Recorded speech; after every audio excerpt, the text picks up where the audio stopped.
A adversidade, instrumento destrutivo da fidelidade a Deus. 9.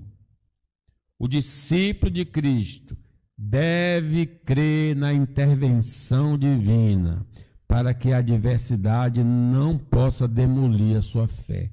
21, leamos aí. Então o Senhor enviou um anjo que destruiu todos os homens valentes, os chefes e os príncipes no arraial do rei da Síria. E este, com o rosto coberto de vergonha, voltou para a sua terra, tendo ele entrado na casa do seu Deus. Os seus próprios filhos ali o mataram à espada. Veja que coisa, houve um milagre aqui. Um anjo apareceu, matou, como eu disse, 180.000 assírios. Os que voltaram de cabeça baixa. E Senaqueribe, que tanto humilhou Deus, quando entrou na casa do seu Deus, os seus filhos o mataram. Mataram ele dentro da igreja dos falsos deuses. Deus, irmãos, pode nos salvar de maneira milagrosa, como na morte e ressurreição de Cristo.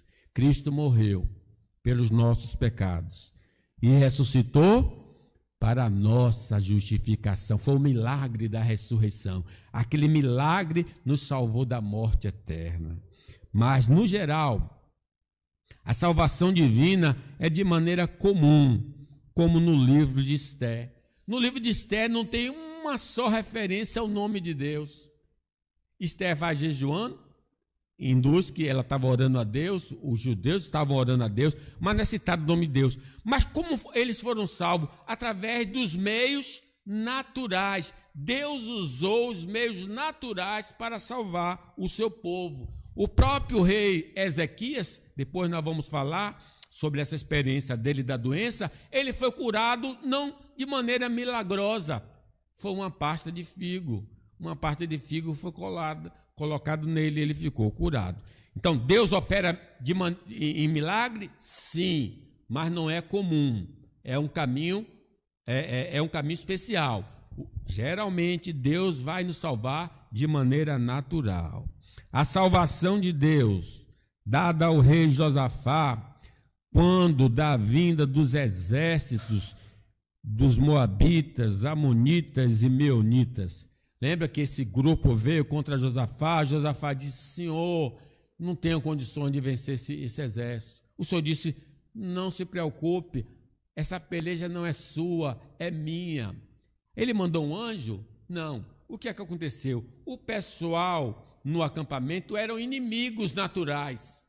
Aí Deus fez eles se lembrarem que eles eram inimigos. Então 2 se juntaram contra um e mataram. E depois, esse também é inimigo.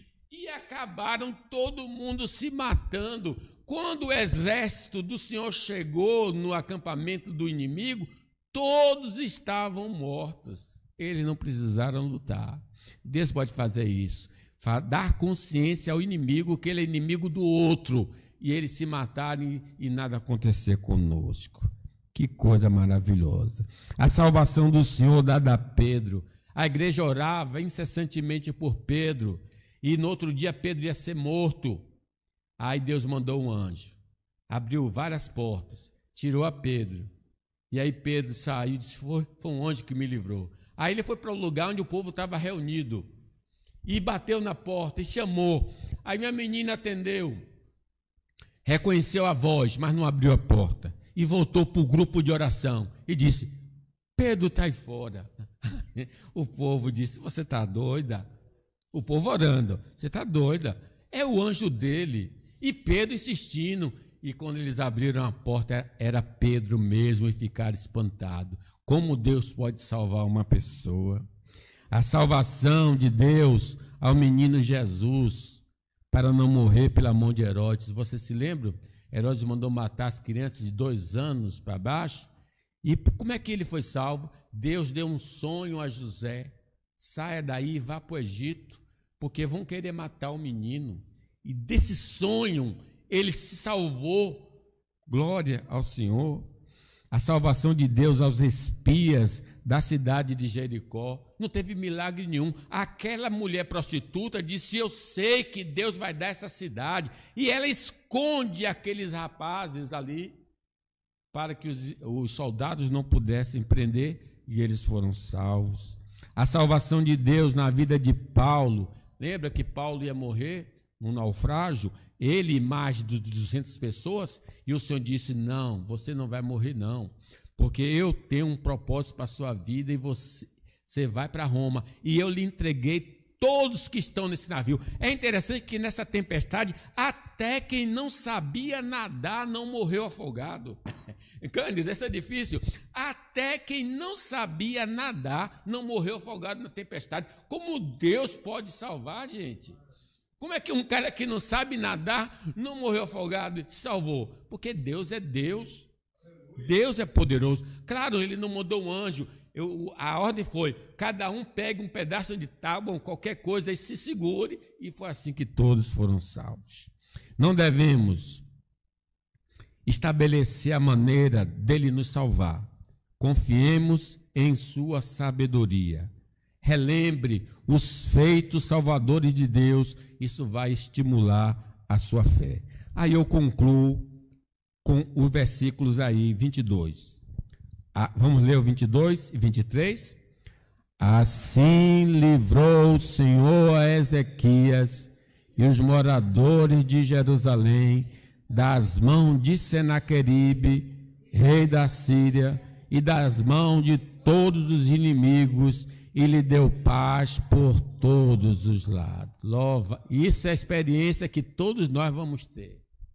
Se buscarmos ao Senhor, você um dia vai vir aqui na frente da igreja e dizer: olha, eu estava nessa e nessa situação e o Senhor me salvou.